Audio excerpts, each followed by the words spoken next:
All right, Nick, one of the highest flying teams in the NFL now is the Kansas City Chiefs, fresh off a huge win against the Tampa Bay Buccaneers, putting up 41 points.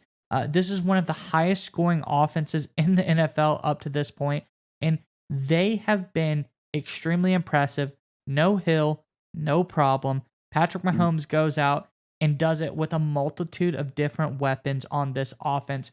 But we have got to know, Chiefs fans, who was your MVP for the game? There were so many different players that were utilized in this game.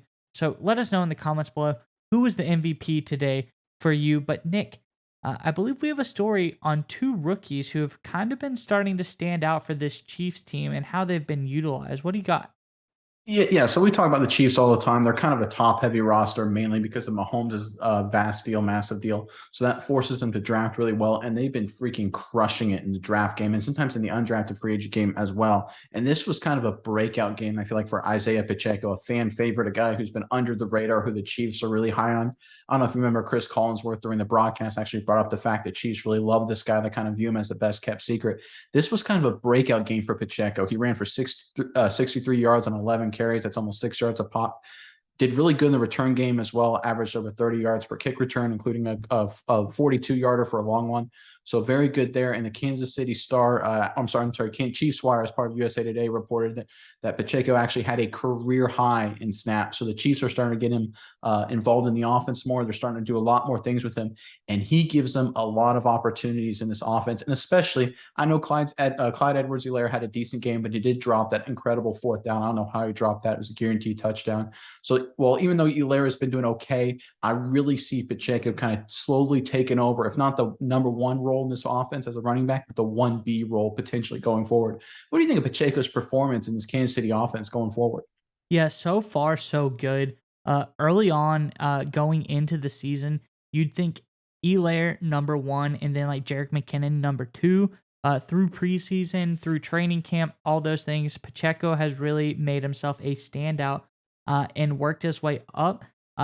Edwards-Helaire hadn't been quite as hot going forward, and you were thinking maybe there's a little bit of flip-flop in the standings in the backfield, but Edwards-Helaire has come out. He's been pretty good so far this season, I'd say. He's done very, very well. But Pacheco, he's starting to break out, and I definitely think he surpasses Jerick McKinnon. I think he's, like you said, he's the 1B to Elaire's 1A. He's that hard-running type of guy. He got 63 yards, but these were all hard, tough earned yards. His biggest run of the day, 9 yards. So this isn't 63 yards and 30 of them came off of one run. These were all tough earned yards, and he's really shown himself to be valuable for the Chiefs so far. Yeah, 100%. But let's talk about another guy who's been really valuable that's kind of fallen under the radar a little bit, which is weird because he's a first-round draft pick, and that's George Karlaftis out of Purdue. This is a guy, Miles, who I think has like real special playmaking ability. In week one, he had 6 quarterback pressures against Kyler Murray, right? Shows his pass rushing ability to get after the quarterback.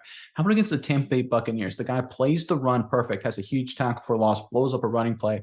And I think like the next series I think it was a second and long, drops into coverage and covers Chris Godwin, blankets him up on a crossing route. Brady's forced to throw the football in the dirt. So the Chiefs have a guy in Karlaftis, right, who can get after the quarterback, who has the ability to be productive and get pressure on the quarterback, a guy who can play the run and blow up the running game and can also drop back in some zone blitz stuff and cover wide receivers. Godwin's a shifty guy in space, and Karlaftis did his job outstanding on that situation. And it's those kind of plays, right, because that's a 2nd and 10. The Bucs schemed it up so that way Godwin's on Karlaftis potentially. It's a great opportunity for the Bucs. And instead it's a win for the Chiefs, gets them in 3rd and long. The Bucs end up not scoring. It just kind of changes the flow of the game potentially. I think Karlaftis has been unbelievably special just because he can do so many things and do so many things well. It's rare to see this out of a rookie, or not even just a rookie, frankly, any player. Yeah, no, so far this season, Karlaftis had 10 total pressures. So he's been getting after it pretty early. And I think this is pretty key. You look at the players around this Chiefs defense. Obviously, Frank Clark has been very good on the opposite side, or Karlaftis. So he's got someone to learn behind. And then their defensive lineman, Chris Jones, has been playing at a phenomenal clip this season. Second highest rated interior defensive lineman in the entire NFL up to this point. But I think this Chiefs defense, and historically, going back to a few years ago, it was one of the weakest points of the Chiefs. They've always they almost were like the Detroit Lions are now.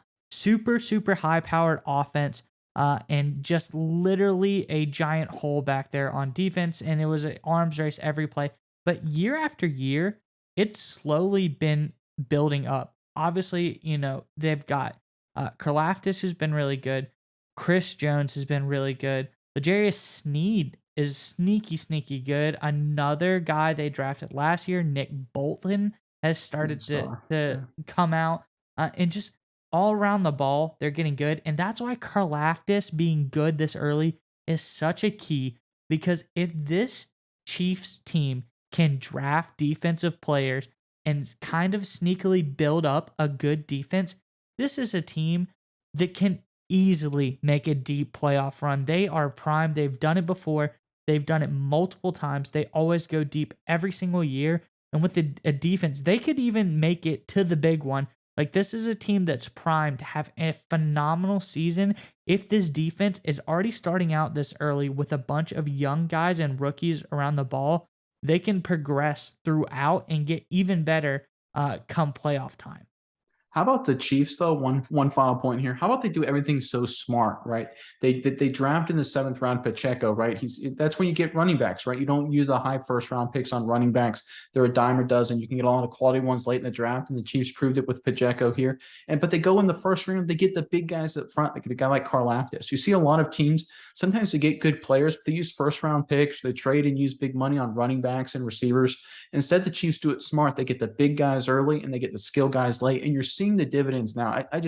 These guys are really smart and really good at drafting players, but it's not just the players they draft are good, it's where they draft them. It's smart investing and smart team management by the Kansas City Chiefs, and that's why they're always in contention and always making those deep playoff runs.